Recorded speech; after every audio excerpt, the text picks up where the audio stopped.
high-end ones. For me, I need the loose figures. I need to be able to pick them up and hold them and karate chop each other as I can. So, I don't know. Tough question to ask, Luke. Way to be a downer for the show, mate. But no, it's a good question. Great question. I think that's, if everyone can get to a point where if it's stressing you out or you think about it a fair bit, we're still all young. Don't let it stress you out. Just get really clear on your rules, because far often I see so many people buying up everything and it doesn't mean anything to them. But if you can make a bit of money off it down the road, then it all works out, right? And the other thing is, don't ever overstretch yourself. Yeah. Because everything you collect is always replaceable or you can get it again. Like, especially things like I see people paying ridiculous prices for new release ultimates and elites. They're going to be around for a while, and there's going to be people who are going to sell them, and they're going to drop and go up and down in prices. Don't beat yourself up if you can't get them. Yeah. So I could see myself selling all my elites in the near future. No problem. Because I'm not that attached to them. I just think they're pretty cool. Yeah. All right. Next one's from Jabin Fritchley. Out of all the figures that you have, what is the one figure that you cherish the most from your childhood? Do you miss the memories you had with that figure? And does that figure make you reflect back on your childhood and make you think of anything you wish you had done with that figure? Whether it's keep it, mint on card, or take it out of the box, etc. Look, for me, it's always going to be my Series 2 Hulk Hogan. And I also have a soft spot for my Series 2 Macho Man, $1 Million Man.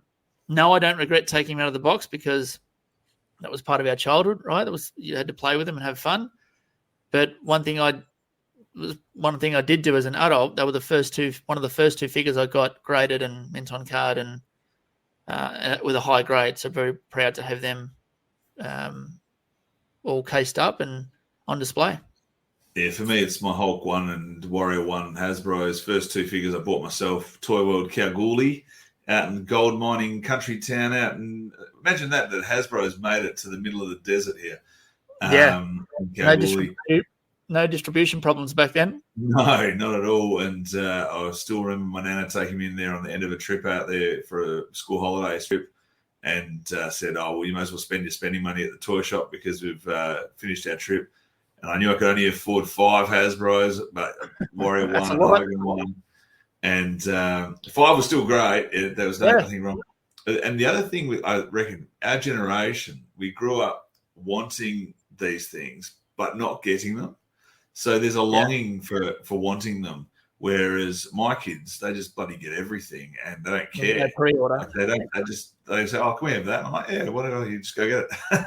And now they don't, like, they just chuck it away 5 minutes later.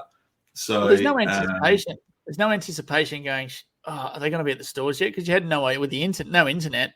Yeah. You'd rock up to a store and if they had them there, it was just like, yes. And I reckon there's a lot of parallels with that as well with the internet and how wrestling now, people find it really hard to get into. It's because everything gets spoiled before the events. Yeah. Like if you're on social media or you're actually into it enough, you can find out the direction or the returns of people. Like I knew Ronda Rousey was coming back at the Royal Rumble and I don't even follow it that closely. So if you can, it just, Cool. Simpler times. Right. Very simple. Last question from Luke Young again. Is there a superstar you like who has a small amount of figures that you would like to have a complete set of? More than 5, so can't pick Dino Bravo. Let me read that again. So is there a superstar you like who has a small amount of figures that you would like to have a complete set of? More than 5, so can't pick Dino Bravo. I would love to have a complete set of Dustin Runnels figures from all the way back as his Dustin Rhodes Galoob all the way through to his current AEW figures, but I would not be prepared to pay for them. Like I would never go and buy them all, but to get his Gold Dust, to get his AEW Chase figures, I don't think he has a Chase figure, but all of his figures, I really rate Dustin Runnels and that would be a cool collection to have all the way through with his Gold Dust elites and even the old BCAs or whatever else he had. the bendies. You could have a lot of figures, but for me, it's not about the individual wrestler; it's about the group. Yeah. You know what I would love to see? I would love to see either a manager's set. Can't just pick one, but if I had to pick one, I'd love to see a Bobby the Brain Heenan set where he's in his different attire with certain major events throughout his career with certain wrestlers. So whatever he wore with the Andre the Giant, or whatever he wore with Mr. Perfect or Rick Rude. So that's I always wondered why they don't do that as nearly like an ultimate. They could do an ultimate with the manager in the base sort of suit and tie with the customizable jackets and the customizable shirts and stuff. I think it'd be popular as. Yeah, absolutely.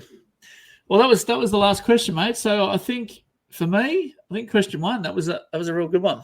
Yeah, it was one right at the heartstrings, that first question about when you're going to sell your collection. So well done, Luke. Yeah. Send him carrying cross.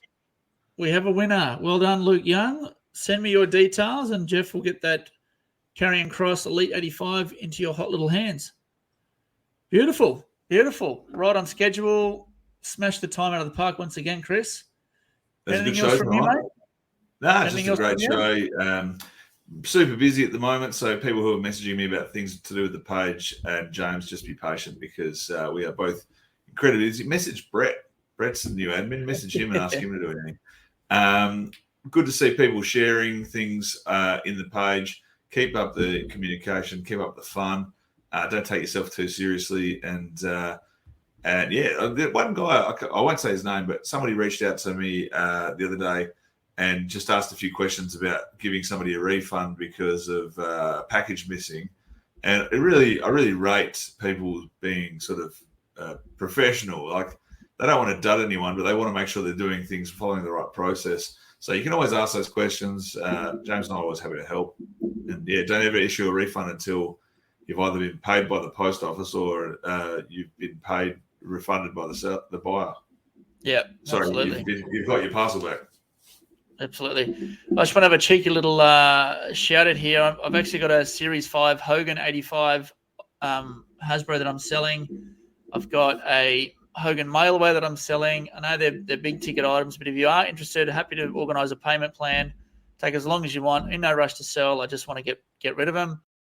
All right. Thanks for joining us this week. We appreciate you all. Please take 30 seconds out of your day to leave us a 5-star review on Apple iTunes. It helps us Apple Podcasts. It helps us get the name out there and grow our audience base. Check out our website at wrestlingwithfigs.com. You can find us on all the social platforms, Facebook, Instagram, Twitter, YouTube, and always use the hashtag The Hunt Never Ends. You know why, big fella? Never ends. It never ends. It never bloody ends. Thank you all once again, guys, and we'll see you in the toy aisles. Thanks, everyone. See you soon.